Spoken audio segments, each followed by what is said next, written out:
Neviens pilsonis netiek atstāts novārtā. To Izraela šodien atkal pierādīja, atrodot kritušā karavīra Jehūdas Kaca mirstīgās atliekas. Viņš bija pēdējais karavīrs, kurš vēl bija pazudis pēc Sultāna Jakuba kaujas, pirmā Libānas kara laikā.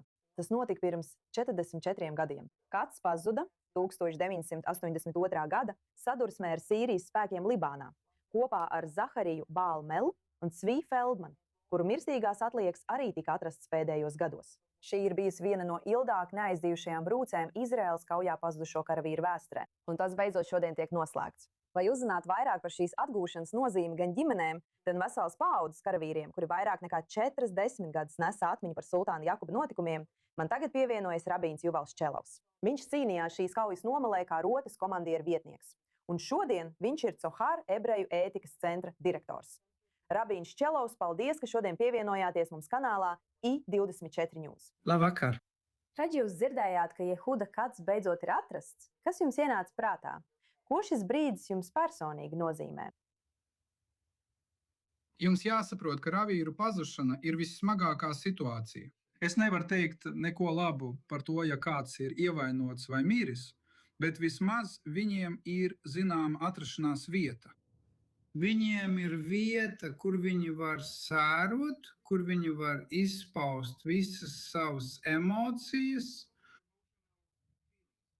Pazudušais vienmēr ir kā liela vētra starp gaidīšanu, saprašanu, neziņu, un varbūt mēs viņu pametām, un vēl visādiem jautājumiem. Tā ir pats sliktākā situācija. Tāpēc pirmais, vismaz ģimenēm, lai gan viņa vecāki nomira pirms daudziem gadiem un arī pārējie ģimenes locekļi. Bet tas, ka vismaz tagad mēs zinām un noslēdzam šo loku, ir ļoti svarīgi no emocionālā un personīgā viedokļa.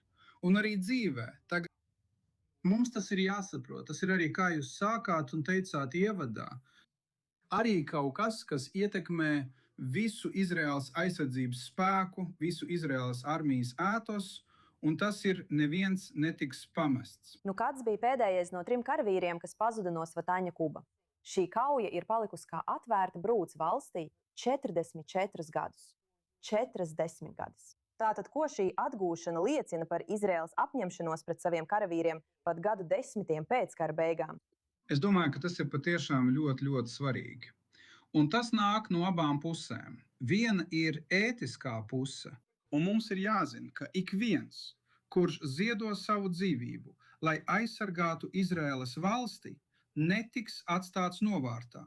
Un mēs vienmēr jutīsimies, ka esam viņam parādā darīt visu iespējamo, lai viņu atgrieztu pirmkārt dzīvu, bet pat ja tā nav situācija, darīt to, lai atgūtu viņa ķermeni un viņš tiktu apbedīts Izraēlas zemē. Tas ir viens virziens. Otrais ir ietekme uz karavīriem.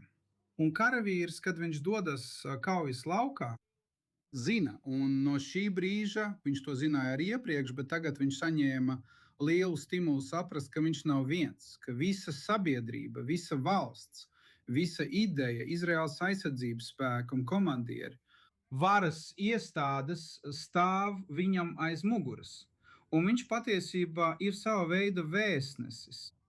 Un mēs uzsveram šo punktu, ka karavīrs būs pārliecinātāks atrasties kaujas laukā un darīt visu iespējamo, ko viņš var, lai glābtu Izraēlas valsti.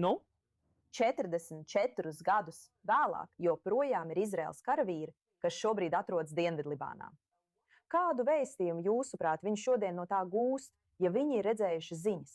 Es ceru, ka ģimenes, īpaši pilota ģimene, zinās, ka mēs viņu nekad neaizmirsīsim.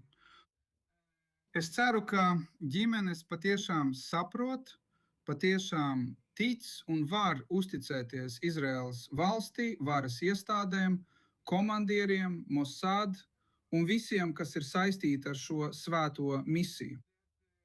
Ka mēs darīsim visu, ko vien spēsim, un mēs būsim apņēmīgi atrast arī visu pazudušo cilvēku mistīgās atliekas.